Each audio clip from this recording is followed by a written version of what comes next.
war degdeg ah doorashadii wadanka Mareykanka ka dhacday 3 bisha November ee aan ku jirno sanadka 2020 ayaa waxa si weyn ugu guuleystay murashaxa ka socda xisbiga dimuqraadiga ee Joe Biden waxaana uu helay in ka badan 280 cod oo ah codadka go'aamiya ninka noqonaya madaxweynaha wadanka Mareykanka codadkan waxa loo yaqaanaa electoral college waxa ayna ka kooban yihiin 538 cod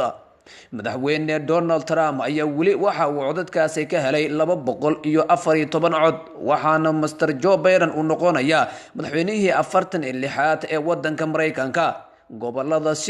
gobolada sida weyn uu ugu guuleystay murashaxa xisbiga dimuqraadiga ayaa waxa kamid ah gobolka maalimihii ugu dambeeyay codadkiisu ay dhibaatada ka taaganay ee Pennsylvania waxaana halkaasi uu ka helay murashaxa xisbiga dimuqraadiga codadkii uu u baahnaa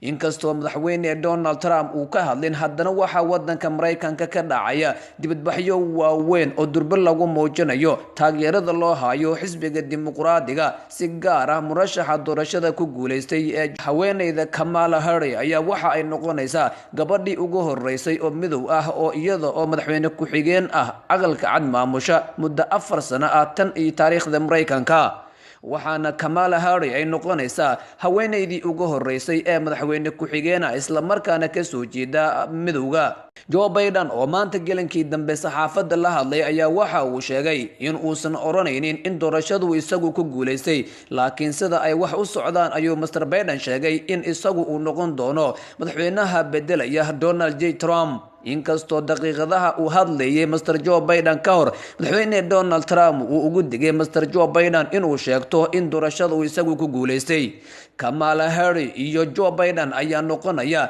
madaxda aqalka cad ee wadanka Mareykanka maamuli doonta 4 sano ee soo aadan haweeneyda Kamala Harris ayaa iyana noqonaysa gabadhii ugu horeysay oo madaxweyne ku xigeen ah iyada oo waliba waalidiinteedu ay yihiin soo galooti isla markaana maqam sare ka joogta wadanka Mareykanka inkastoo dalka Mareykanka COVID-19 si weyn u halakeeyay haddana waxa muuqanaysa in shacabka Mareykanka ay isbedel weyn sameeyeen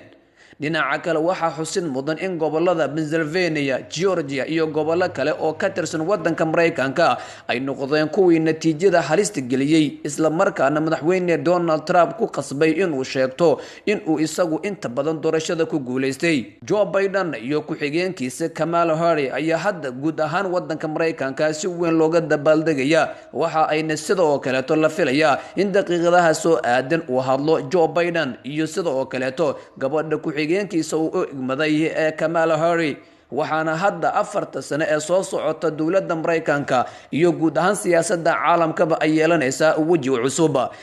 Joe Biden oo muddo 8 sano ah Mareykanka ka soo ahaa madaxweyne ku xigeen ayaa hadda noqonaya madaxweynaha wadanka Mareykanka waxaana laga yaabaa in siyaasadihii madaxweyne Donald Trump wax badan uu ka bedelo iyada oo dhinaca kalena ay suurtagal tahay in uu soo celiyo gabi ahaan heshiisyadii uu Donald Trump hore uga baxay isaga oo laga yaabo in uu si ambaqaado siyaasadii meeldhaxaadka ahayd ee wadanka Mareykanka uu ku maamulayay madaxweynihii markaas isaga ku xigeenka uu ahaa ee Barack Obama